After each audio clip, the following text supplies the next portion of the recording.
Hello my beautiful boos, welcome back to my channel. It's JBoo210 aka Jay.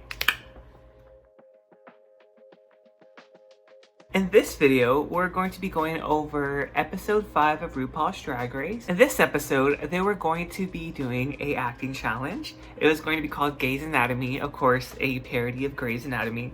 So I was totally here for it. Ru had the girls pick little jars that had small pills in them. They were either going to be silver pills or pink pills. The only thing is the pink pills would tell us who the captains were this week. Nikki and Gigi were the ones who got the pink pills. Before they started casting everyone, they wanted to know what everyone would like to be casted as. I think Aiden wanted to be Mimi, Widow wanted to be Mother. So when they got together, they actually did the opposite for these two characters. So it was actually redacted who was Mother. Widow was Mimi, and Aiden was the Ghost. I feel like the Ghost role was like somewhat shade towards Aiden, not really. It's giving me Pearl vibes at this moment. But you know what? She'll probably rock it. We'll have to wait and see. Also, Widow is pissed. She did not want to be Mimi at all. She wanted to be Mother. This was like her Black China moment. I want to be Black China. I also felt very hopeful at this point for Heidi because of her last win. So I was like, oh my god, she already did the improv challenge. I wonder what her acting skills are like. So I was looking forward to seeing her rock this. I also want to throw this in there. I feel like the production crew are starting to repeat storylines from previous seasons because I am getting a bit of Roxy versus Jinx. So Britta versus Aiden.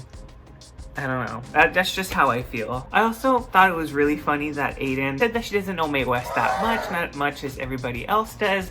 But when I heard her initial Mae West accent, I started laughing because she's like, oh, hello. And I'm like, I loved it. Oh, it felt like a mixture of like Cher trying to be Mae West, but you know, I'm all for it. Also, as each episode goes by, I feel like I am getting warmed up, I should say, to Crystal's mullet. I kept calling it the Bud Light mullet, and I still want to call it the Bud Light mullet. But okay, I could take it. I could take it. So I'm like, all right, I'm starting to warm up to the Bud Light. Pass me a Bud Light, girl. I also called the shade card with Jada when she's like, this isn't RuPaul's excuse race. I was like, so we get to the Grey's Anatomy rehearsal, and the very first note that I put for this segment was I was very concerned for Jada. You know, she's been bringing it and coming hard. We love a good come hard session. I'm like, oh no, she's starting to fumble on her lines. And from previous season, I know that that's a big thing to take into accountability when you're in the bottom. She was fumbling. I'm like, oh no, Jada, don't, come on. And of course, as I watched this segment, I did feel in my being that Redacted was gonna win. The judges were living for her acting and her facial expressions and everything that she was doing. So I was like, oh, well,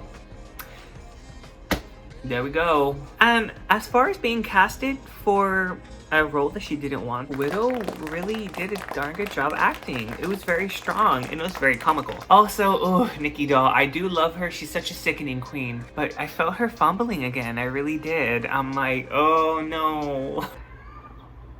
Thank you, Gizmo. Anyway, I also felt very bad for Aiden because she was getting a shower of Britta's spit. I totally caught that when she was talking to RuPaul, and I'm like, oh god, poor Aiden. I also want to touch on Jackie's story from her mother. So I do completely hear where Jackie was coming from in terms of her saying that her mom came here and really wanted her to be a doctor. Let your children pick for themselves. And I do agree with what Widow said. You know, success is success. They need to see you being happy and successful in what you want to do, and then they'll get it like, oh my god, I was totally wrong. Oh my god. I had to pause the episode because I felt so bad for Widow when she was talking about her mom. The emotions were real. I was eating that emotion cake. Wish I could just reach into the camera and just give her a big old hug. I like how Miss Queen Jada said, Heal! Heal! And I'm like, yes, heal. Before we get into the runway section, I just want to throw this in there because I love her so much. Norman! She looks so good. Oh my god, so stunning, so beautiful. I'm a big fan of Normani. Oh my god, queen come through. Oh god, I was so happy when they announced her this season. We're gonna get into the runways now. The theme of this runway was Planet of the Capes. Shade noise. So the first queen that was out was Jada Essence haul. The only thing that I wrote for her was come through Jimmy Neutron. I really loved the look. It was really well put together. After Jada was Britta, and I completely loved the outfit. It gave me vibes of like Little Red Riding Hood and Mortal Kombat. I got female ninja realness, the way that she had the lace up and everything. It made me think of Katana in a way. So I'm like, ooh, that looked really good. The only thing I did not like about her outfit was the skirt at the bottom. I feel like she could have used some boots instead of the skirt. Knee-high boots, thigh-high boots, whatever they're called, just really high boots. Also, I really wanted a little bit more cape, but overall I thought it was really stunning. After Britta was Jackie, and I know you guys are probably sick of me saying this, I got sheer realness because I put gypsies, tramps, and thieves. I'm like, ooh, yes. Jen was on after Jackie, and I really loved it. The only thing that I put was loved it and simple but effective. And the parachute, I'm like, girl, let me borrow that. I've always wanted to go parachuting, so let me borrow that. Oh my god, next after Jan was Gigi. Right when she walked out, I completely got the true Beverly Hills reference. I love that movie. Girl, she's hitting us with these movie references like, come through, queen. I'm a pop culture guru, so come through. Also, my partner said that it kind of reminded him of a flight attendant, and I'm like, oh my god, wait, yeah. I see that. True Beverly Hills sequel, maybe? Next after Gigi was Redacted. The look was just Redacted. Next queen. Heidi was on after Redacted. I love portions of her look. I love the black sequency look. I love the corset. But at the same time, I kind of found it plain in a way. I feel like it kind of needed a little bit more, just a little bit more. It was 50-50, but I liked it either way. Krista was on after Heidi, and I put yes makeup. I loved the makeup. She really stepped up her makeup. I also thought that her runway look kind of gave me some Laker vibes. I was like, come through Lakers. I loved it. ooh, okay. Next after Crystal was Aiden Zane. I completely got the Silence of the Lambs reference with the butterfly. The only thing that I would say about her look, like Heidi's, I found it a little bit plain. I feel like it needed a little bit something more.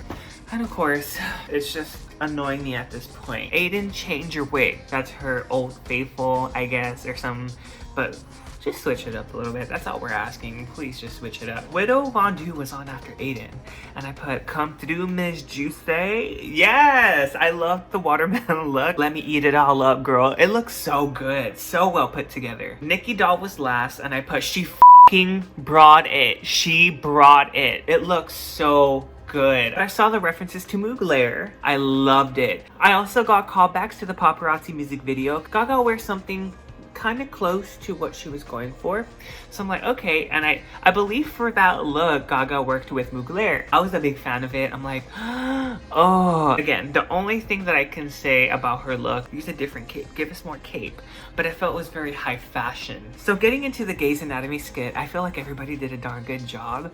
I really enjoyed it. Very comical, very funny. I could not get enough with Gigi's facial expressions. Oh my god, I could not get enough of them when she's like, I wish my mother survived a tucking accident. I'm like, yes! I also put a quick note in here. Aiden is a strong actor when she wants to be. Her facial expressions were on point. They made me die. I'm a big fan of facial expressions. When Britta pulled the plug and she was like, I'm like, oh my god. And give us that death realness, sweetheart. So good job to Aiden. And towards the end of the skit, I thought it was really funny when Jan comes in and just like gets Gigi and flings her off. She's like, okay. I completely died when that happened. And also I was totally not expecting to see Dahlia Sin, but she came back with the broccoli. I'm like, she's a fierce Brooke ally in the hospital. So great job. Everybody was strong. I feel like tonight's bottom two, whoever was going to be the bottom, was going to be really tough because everybody was strong. It's starting to get to that point very early on in the season that they're starting to go in with a magnifying glass because it's that strong of a season. Of course, this happens later on in past seasons, but everyone's really bringing their A game, and I love it. I love to see this. Everybody's very strong this season. The bottom two for this episode was Heidi and Nikki Doll. I feel like anybody that was going to be in the bottom two was going to be like a tough choice to pick from. Of course, I saw Nikki Doll being in the bottom, sadly, with how she performed in the acting challenge. I totally didn't see Heidi being in the bottom two. I didn't really make any notes. I think that's maybe why, but whatever. They lip synced to Kim Petras' song. I love Kim Petras. So my notes for the lip sync. Heidi was moving, she was fighting, she was performing. She really did the damn thing. She was flipping, rolling around. She was just very mobile. I did write down that Nikki was just walking around, but I also put down that I feel like her dress kind of held her back, seeming as it was made out of metal. There's really not much that she can do, I feel, without maybe hurting herself. You know, she was trying her best with what she had, but Heidi was really killing it. She was fighting. She wanted to stay there. You can feel she wanted to stay there. Ooh, I was very gooped too when Heidi's wig came off. I felt like Carson when he was like, oh, because she was bringing it, she was doing and everything. You can tell that small moment kind of took her out of character a little bit, but she put it back on, she went right with it. So I'm like, yes, Heidi, come through. So the person who stayed was Heidi, and the queen who sashayed away was Nikki Doll. Sadly, you can definitely tell that she got into her head, and I feel like that's what really hurt her in the competition, sadly. But either way, she really did it. She really did the damn thing. Nikki Doll, even though you're gone, you're not forgotten, sweetheart. I know I normally don't talk about Untucked. This week's Untucked was so Explosive. It was so juicy that I had to talk about it. So the first thing that I put in terms of Britta, when they were asking her how she felt being in that bottom spectrum, and she was like, well, compared to other queens, you can definitely tell that that was a shot towards Aiden. I also wrote down that she was bringing up last week's drama, and even though I can be guilty of that too, like, girl, like, I'm completely over it at this point. I was so rooting for Britta. Britta is coming off as bitter, and of course hit the fan. I was like, there was so much going on. There was so much shouting and disagreements and just catastrophe-ness going on that I had to watch it 3 times. When Aiden started going off, you can tell Heidi was a little annoyed when she's like, everybody's coming for me, and Heidi was like, oh. Aiden was like, oh, except for you. You helped me put the thing. And she's like, okay. Like, I'm like, okay, ooh, okay. She was about to pop off. Aiden was snapping. You can tell that she was just going in on everybody. And she was just venting, you know? And Heidi, when Heidi popped off, I was like, at the end of the day, you. Leave Aiden alone. I'm gonna go focus on me. I was like, oh, girl. This is explosive. And I did write down that I felt like Britta was turning into such a spoiled brat. She sounded like such a spoiled brat. If you're in the bottom 2, or if you're not getting the critiques that you want, listen to what the judges say, apply it to the runway, and then you'll get what you want to hear. Don't take it out on somebody else just because you're not getting what you want, okay? We know that you're sickening in NYC, but this isn't NYC. This is RuPaul's Drag Race. So get it together. And of course, I gotta calm down because I'm starting to get myself mad again. I did love the pep talk that Nikki Doll gave to Heidi. You know, you definitely deserve to be here. You could tell Heidi felt a little defeated. And I'm like, oh, like, I had to throw that in there, but my goodness. This Untucked was so explosive, it was so juicy. I may start covering Untucked in these videos. But yeah. This episode, I feel so far, and I'll probably say this at the end of each video, I loved it. Entertaining. Redundancy. I feel like this one will go down as my most favorite one so far of the season. I know next week is Snatch Game, which that's my favorite episode of the whole season too. So we'll see if it holds up. Like at the end of every video, y'all, if you love this episode, please conversate with me. Comment down below if you love this episode. Tell me what you thought about it. Tell me what you thought about this video. And also, conversate with me at Twitter. It's at jboo210. Like this video. Also, subscribe down below if you like my content. And with all that's going on, I just want to say, stay positive. There's a light at the end of the tunnel that we are reaching very soon. And keep smiling through all the craziness, y'all. I love y'all. Until next time, stay safe, my beautiful boos.